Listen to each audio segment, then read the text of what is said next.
आज 7 भारत देख रहे हैं आप और मैं हूं आपके साथ जावेद अली। आज 7 परिवार दर्शकों लगातार जो दिग्गज और जो चुनिंदा नेता है उनसे लगातार हम मिलवा रहे हैं। इस समय जो शख्सियत मेरे बीच में मौजूद है दर्शकों, मुझे लगता है कि किसी इंट्रोडक्शन या परिचय की कोई जरूरत नहीं है, क्योंकि समाजवादी पार्टी के दिग्गज नेता, पूर्व विधायक और समाजवादी पार्टी के जिला अध्यक्ष बदायूं आशीष यादव जी आज हमारे बीच में मौजूद है। दर्शकों, ये वो शख्सियत है, भैया ने हमें अपना कीमती समय दिया, क्योंकि आने जाने वाले लोगों का लगातार भैया के बीच तांता लगा रहता है। लेकिन ऐसे में बहुत अहम हो जाता है जब एक जमीन से जुड़कर एक शख्सियत अपने आप में जब नाम रोशन किया जाता है। और समाजवादी पार्टी अपने आप में वो पार्टी है जिसे गरीबों का पार्टी, और उसी में से आज हमारे भैया भी हमारे बीच में मौजूद है। कुछ राजनीतिक जो सरगर्मियां उत्तर प्रदेश में लगातार देख रहे हैं, चाहे सत्ता पक्ष को लेकर हो या विपक्ष को लेकर, कई सारे तीखे सवाल भैया के साथ करेंगे और उनके जवाब किस तरह से रहते हैं, क्योंकि लगातार हमने पहले भी बताया और एक बार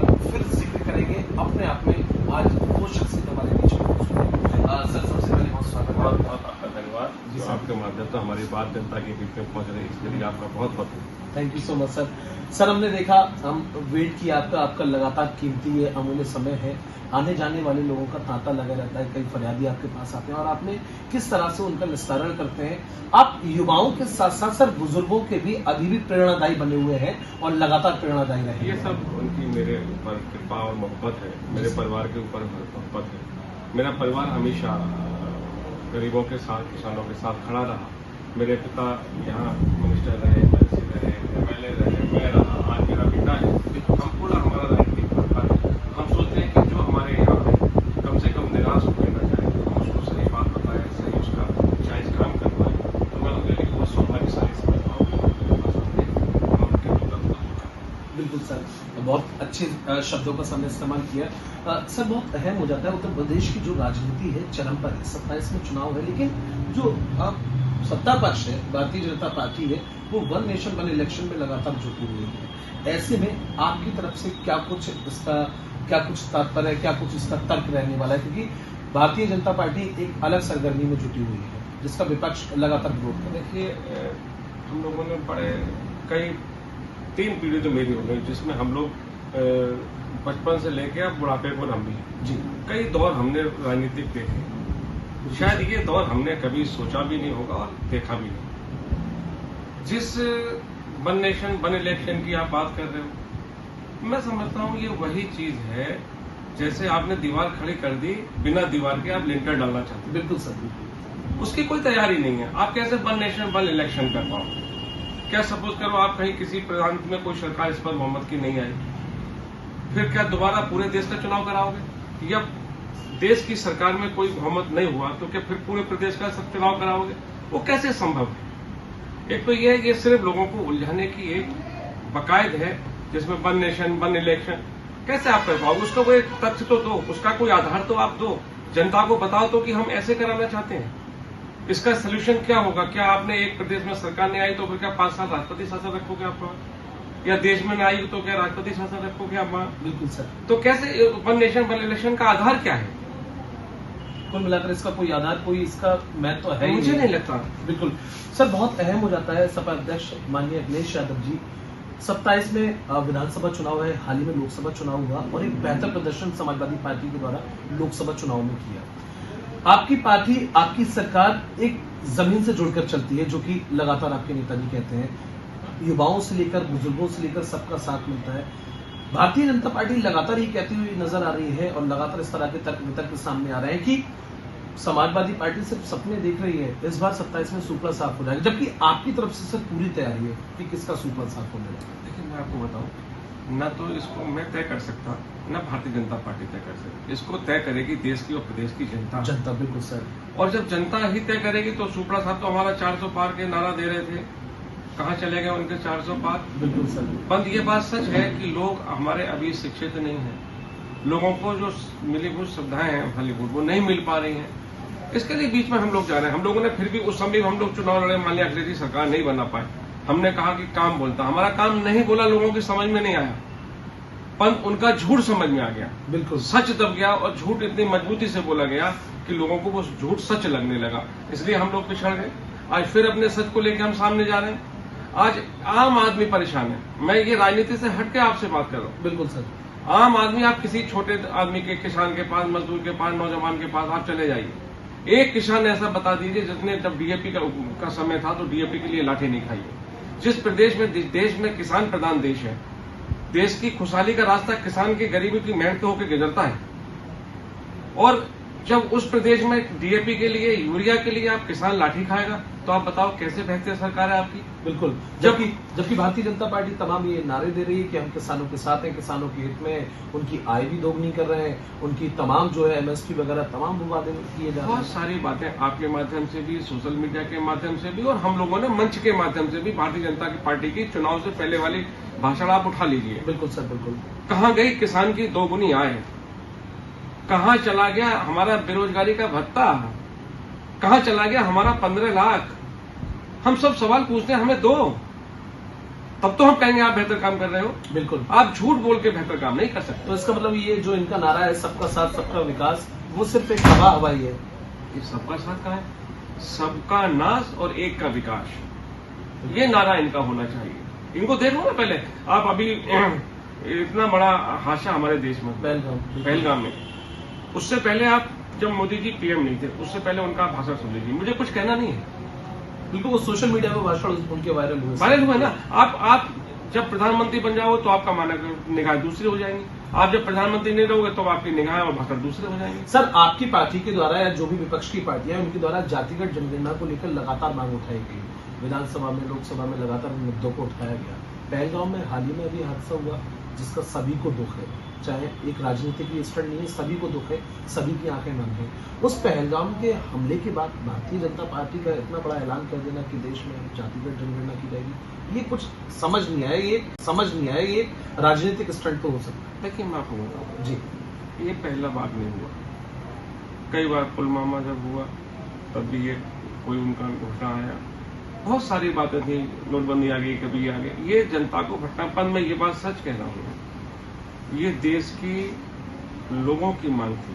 मुझे पता होना चाहिए कि मेरे परिवार में कितने लोग हैं। बिल्कुल सर, बिल्कुल। और मैं समझता हूं, मैं धन्यवाद दूंगा अपने राष्ट्रीय अध्यक्ष अखिलेश यादव जी को, पीडीए के महानायक।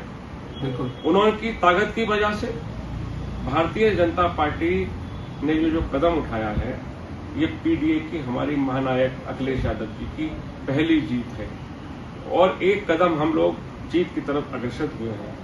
और हमें लगता है कि अब भारतीय जनता पार्टी भी समझ गई है कि जब तक आप पीडीए की बात नहीं करोगे, हमें हक हकूक नहीं दोगे, तो अब देश में हम आपको राज नहीं करने देंगे। बिल्कुल। ये हमारी पहली जीत है। राष्ट्रीय अध्यक्ष जी की पहली मांग थी, नेताजी की पहली मांग थी। हम तो नारा दिया था कि जिसकी जितनी हिस्सेदारी उतनी उसकी भागीदारी। अभी भागीदारी तय नहीं हुई है, हमें इसकी भी लड़ाई लड़नी पड़ेगी। हमारे महानायक माननीय अखिलेश यादव जी को, पीडीए के जो महानायक है, उनको इस लड़ाई को भी लड़ना पड़ेगा। और मुझे पूरी उम्मीद है और फख्र के साथ कहता हूँ कि हम लोग सब इकट्ठा होकर लड़ेंगे अखिलेश जी के नेतृत्व में, तो ये लड़ाई भी आगे जारी रहेगी और हम जीतेंगे। 27 में सर इस बार मुझे लगता है बदलने वाला है मामला। तो देखिए, जब तानाशाही हावी हो जाए, जब मैंने कभी आप इतिहास को पढ़िए, बिल्कुल, जब हम लोगों पर इतना अत्याचार हो जाए, क्या किया था हिटलर? हम बोलने नहीं दिए जाते थे। आज भी क्या हो रहा है? जो बोलेगा वो जेल चला जाएगा, उसमें मुकदमे लग जाएंगे। तो जब तानाशाही इतनी बढ़ जाती है, तब परिवर्तन सुनिश्चित होता है। विपक्ष की जुबान पर ही नहीं, कुछ आम लोगों की जुबान पर भी वो हिटलर वाला जो आपने जिक्र किया, वो नाम है उनकी जुबान पर। नहीं, आम जनता कह रही है। देखिए, हमें लाठी खाएं देश में खाद के लिए। आप दो गुणवाई की बात कर रहे हो, बीज टाइम पे दे नहीं रहे, फसल पे टाइम पे हमारी बिक नहीं रही है, फसल की कीमत बढ़ नहीं रही है, हमें पैदावार हमारी बढ़ नहीं रही है। किसान कैसे खुशहाल होगा? गाय बेचारी हमारी मारी गौ माता घूम रही है, उनके लिए आप रहने की व्यवस्था नहीं कर रहे हो, खाने की व्यवस्थाएं आप नहीं कर रहे हो। किसान परेशान है, रात भर अपनी गाय रखा रहा है। तो ये जो चीजें हैं बड़ी। सर, आपकी सरकार में, और जिस समय आपकी सरकार थी, उत्तर प्रदेश में एम्बुलेंसों को स्टार्ट किया गया था और बखूबी माननीय अखिलेश यादव जी ने झंडी दिखाकर रवाना किया तमाम एम्बुलेंस। आज ये कहना, ये कोई हमारी पत्रकारों की जुबानी नहीं है। जो पेशेंट सरकारी अस्पतालों में जा रहे हैं या फिर वो इमरजेंसी कॉल करते हैं, उनके लगातार इस तरह की प्रतिक्रियाएं, इस तरह के बयान, इस तरह की वीडियो सोशल मीडिया पर वायरल हो रही है कि समय पर ना एम्बुलेंस पहुंच रही है, न समय पर इलाज मिल रहा है, न सबके दौरान महिला की मौत हो जाती है। तो कहना गलत नहीं कि स्वास्थ्य जो सेवा है वो भी कहीं ना कहीं बदहाल पड़ी हुई है। पता नहीं दोस्त है, बदहाल तो वो होती है कहीं कुछ राहत मिल जाए।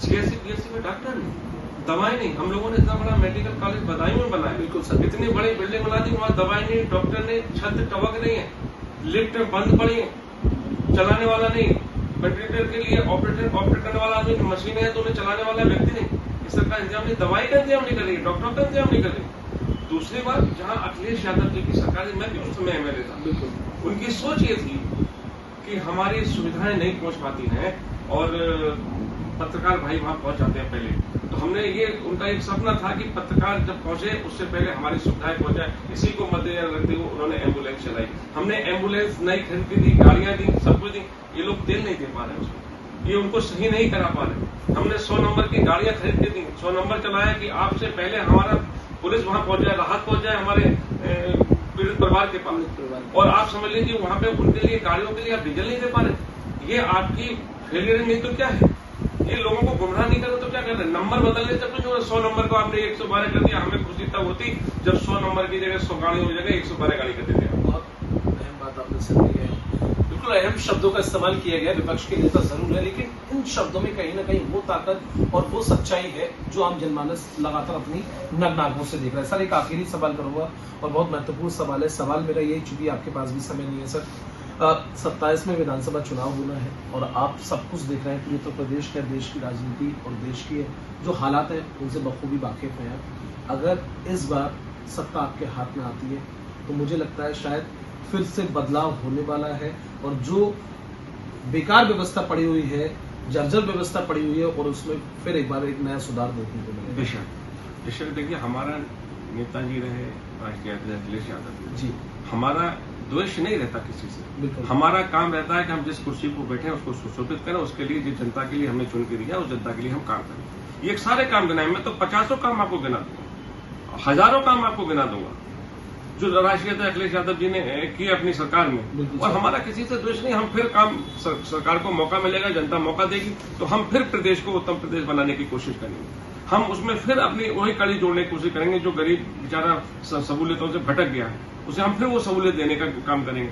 हम फिर चाहते हैं कि लोही आवाज मिले, गरीबों को छत मिले, हम चाहते हैं गरीबों के लिए, बच्चों के लिए, हमारे के लिए रोजगार मिले, पढ़ाई की सुविधा अच्छी हो जाए, हम चाहते हैं रोजगार नहीं दे पाए रोजगारी का भत्ता मिले, हम चाहते हैं हमारी बहनों को बिटिया की शादी हो जाए, उसके लिए हम पढ़ाई लिखा कर आगे करें, उनके लिए सहयोग करे सरकार। हम चाहते हैं बुजुर्गों के लिए फिर हमारे तीर्थ हमारे अखिलेश यादव जी कराएं। हम बहुत सारी ऐसी योजनाएं हैं जो माओं के लिए, बहनों के लिए, बेटे के लिए, हमारे युवाओं के लिए। हम चाहते हैं फिर हमारे बच्चों के हाथ में जो हम लैपटॉप नहीं दे सकते वो अखिलेश यादव जी आए और फिरते हैं अपने हाथों से। हम बहुत सारे ऐसे सपने हमारे युवाओं के, हमारे बच्चों के हैं।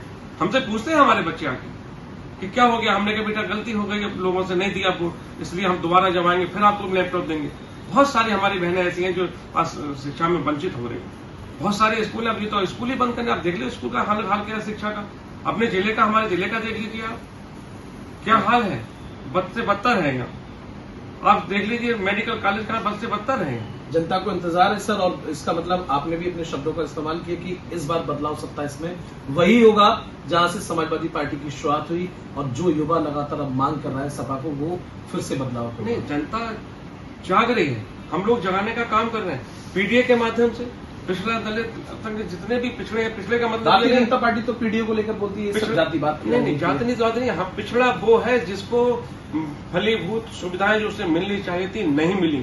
उसमें पिछड़ा हो चाहे अगला हो, दलित हो, मजदूर हो, किसान हो, नौजवान हो, इनकी कोई जाति नहीं। किसान की कोई जाति नहीं है, नौजवान की कोई जाति नहीं। पढ़ लिख के चला गया तो उसको नौकरी चाहिए। ये विपक्ष के नेता जरूर है, लेकिन इन शब्दों में कहीं ना कहीं वो ताकत और वो सच्चाई है जो आम जनमानस लगातार अपनी नग्न आंखों से देख रहा है। सर एक आखिरी सवाल करूंगा और बहुत महत्वपूर्ण सवाल है, सवाल मेरा यही, चूंकि आपके पास भी समय नहीं है सर, 27 में विधानसभा चुनाव होना है और आप सब कुछ देख रहे हैं, पूरे उत्तर प्रदेश के देश की राजनीति और देश की जो हालात हैं उनसे बखूबी वाकिफ हैं। अगर इस बार सत्ता आपके हाथ में आती है तो मुझे लगता है शायद फिर से बदलाव होने वाला है, और जो बेकार व्यवस्था पड़ी हुई है, जर्जर व्यवस्था पड़ी हुई है, और उसमें फिर एक बार एक नया सुधार देखने को मिलेगा। बेशक देखिए, हमारा नेताजी रहे राष्ट्रीय अध्यक्ष अखिलेश यादव जी, हमारा द्वेष नहीं रहता किसी से, बिल्कुल हमारा काम रहता है कि हम जिस कुर्सी पर बैठे हैं उसको सुशोभित करें, उसके लिए जिस जनता के लिए हमने चुन के दिया उस जनता के लिए हम काम करें। ये सारे काम गिनाए, मैं तो 50 काम आपको गिना दूंगा, हजारों काम आपको गिना दूंगा जो राशि तो अखिलेश यादव जी ने की अपनी सरकार में। और हमारा किसी से द्वेष नहीं, हम फिर काम सरकार को मौका मिलेगा, जनता मौका देगी तो हम फिर प्रदेश को उत्तम प्रदेश बनाने की कोशिश करेंगे। हम उसमें फिर अपनी वही कड़ी जोड़ने की कोशिश करेंगे। जो गरीब बेचारा सहूलियतों से भटक गया है उसे हम फिर वो सहूलियत देने का काम करेंगे। हम फिर चाहते हैं कि लोही आवास मिले, गरीबों को छत मिले। हम चाहते हैं गरीबों के लिए, बच्चों के लिए, हमारे के लिए रोजगार मिले, पढ़ाई की सुविधा अच्छी हो जाए। हम चाहते हैं रोजगार नहीं दे पाए, रोजगारी का भत्ता मिले। हम चाहते हैं हमारी बहनों को बिटिया की शादी हो जाए, उसके लिए हम पढ़ाई लिखा कर आगे करें, उनके लिए सहयोग करे सरकार। हम चाहते हैं बुजुर्गों के लिए फिर हमारे तीर्थ हमारे अखिलेश यादव जी कराएं। हम बहुत सारी ऐसी योजनाएं हैं जो माओं के लिए, बहनों के लिए, बेटे के लिए, हमारे युवाओं के लिए। हम चाहते हैं फिर हमारे बच्चों के हाथ में जो हम लैपटॉप नहीं दे सकते वो अखिलेश यादव जी आए और फिरते हैं अपने हाथों से। हम बहुत सारे ऐसे सपने हमारे युवाओं के, हमारे बच्चों के हैं। हमसे पूछते हैं हमारे बच्चे आके कि क्या हो गया, हमने कहा बेटा गलती हो गई, अब लोगों से नहीं दिया आपको, इसलिए हम दोबारा जब आएंगे फिर आपको लैपटॉप देंगे। बहुत सारी हमारी बहनें ऐसी हैं जो शिक्षा में वंचित हो रही है। बहुत सारे स्कूल, अभी तो स्कूल ही बंद करने, आप देख लीजिए स्कूल का हाल क्या है शिक्षा का। अपने जिले का, हमारे जिले का देख लीजिए आप, क्या हाल है, बद से बदतर है यहाँ। आप देख लीजिए मेडिकल कॉलेज का बद से बदतर है। जनता को इंतजार है सर, और इसका मतलब आपने भी अपने शब्दों का इस्तेमाल किया कि इस बार बदलाव सत्ता इसमें वही होगा जहां से समाजवादी पार्टी की शुरुआत हुई, और जो युवा लगातार अब मांग कर रहा है सपा को, वो फिर से बदलाव होगा। नहीं, जनता जाग रही है, हम लोग जगाने का काम कर रहे हैं पीडीए के माध्यम से। पिछड़ा दलित जितने भी पिछड़े हैं, पिछड़े का मतलब भारतीय जनता पार्टी तो पीडीए को लेकर बोलती है सब जाति बात नहीं, जाति नहीं। हम पिछड़ा वो है जिसको फलीभूत सुविधाएं जो उसे मिलनी चाहिए थी नहीं मिली। उसमें पिछड़ा हो चाहे अगड़ा हो, दलित हो, मजदूर हो, किसान हो, नौजवान हो, इनकी कोई जाति नहीं। किसान की कोई जाति नहीं है, नौजवान की कोई जाति नहीं। पढ़ लिख के चला गया तो उसको नौकरी चाहिए। ये दलित की, ये लोग जातिवादी करते हैं, हम लोगों से नहीं मतलब है। पीडीए का मतलब क्या है? पीडीए का मतलब है पिछड़ा। बिल्कुल, पिछड़ा कौन है? जिसको सरकार की भलीभूत सुविधाएं नहीं मिली जो उसे मिलना चाहिए, उसको हक हकूक उसके नहीं मिले जो उसे मिलने चाहिए थे। हम लोग वही काम तो कर रहे हैं। हम लोगों ने तो रोजगार दिए। आज एक रोजगार बता दो सरकार बनने के बाद। जिस दिन आपकी सरकार बनी डीजल किस भाव था, आज किस भाव है? आज गेहूं किस भाव था, गेहूं आपने किस भाव कर दिया? गन्ना किस भाव था, आपने गन्ना, ये पहली सरकार ऐसी थी जिसमें गन्ने का रेट नहीं बढ़ा। गन्ने के लोग छोड़ने कगार पे खड़े हो गए। जो गन्ना हमारी बहुत अच्छी खेती होती है, खेती करना बंद कर। अब आप देख लीजिए अपने बदायूं, अभी चले जाइए कितना गन्ना होता था। आप आंकड़े ले लीजिए, बदायूं में कितना गन्ना होता था, लोगों ने कितना गन्ना, कम गन्ना बंद कर दिया। कितने हेक्टेयर पहले था, कितने हेक्टेयर अब है लोगों पर। ये आंकड़े ले, झूठ बोलने से कोई मतलब थोड़ी है। आपको अगर किसानों से मोहब्बत होती तो डबल प्लांट कराते आप शेखपुर की चीनी मिल को। आपको नहीं है किसानों से, सब फलीभूत से, सुविधाओं से कोई मतलब है। आप अभी मद में हैं, सत्ता के मद में है, और जो सत्ता के मद में आ जाता है वो सरकारें खराब होती हैं। जो सत्ता के मद में न आए, गरीबों के लिए काम करे, वो सरकारें भले ही देर में बने, अपनी बात को लोगों को समझा पाए। हम लोगों को समझा रहे हैं और हमारी बात लोग समझ रहे हैं, लोग इकट्ठे हो रहे हैं। अगर इकट्ठे नहीं होते तो ये पार्लियामेंट का रिजल्ट ये नहीं होता। बिल्कुल सर, आपका तो मन दूसरा था। आप तो 400 पार का नारा दे रहे थे। जनता समझ चुकी थी कि आप 400 पार का नारा क्यों दे रहे, आप क्या देश में करना चाहते हैं। आज कहां रह गया हमारा संविधान? आपने संविधान को खत्म करने की कगार पर लाके खड़ा कर दिया। संविधान नहीं होता तो हम होते नहीं, हम बोल भी नहीं होता, हमारे पास आप आते ही नहीं। हम उस संविधान को बचाने की लड़ाई लड़ रहे और ये लोग संविधान को खत्म करने की लड़ाई लड़ रहे। दोनों में अंतर है। हम उन अपने बुजुर्गों की कुर्बानियों को याद करते हैं, ये उसे दफनाना चाहते हैं। 27 में सरकार आती है तो मुंह तोड़ जवाब दिया जाएगा, ये तय है सर। देखिए, हम मुंह तोड़ जवाब देंगे काम के पत्ता। लोगों को एहसास कराएंगे कि जनता की चुनी हुई सरकार जनता के लिए काम करती है तो प्रदेश, उत्तर प्रदेश और देश कितना अच्छा बनता है। हमारा जवाब देने का मतलब किसी से द्वेष भावना नहीं है। बिल्कुल, अगर कोई आज भी बीजेपी अच्छा कोई काम कर दे, हम तारीफ कर देंगे। पर तुम्हारा कोई काम ही अच्छा है, तारीफ करें क्या? डंडे के बल पे तारीफ कराना चाहते हो आप, जो हम लोग कभी भी नहीं। मर जाएंगे डंडे के बल पे तारीफ आपकी नहीं करेंगे। आप गलत हो तो हम आपको गलत कहेंगे, आप सही काम करोगे तो आपको सही कहेंगे।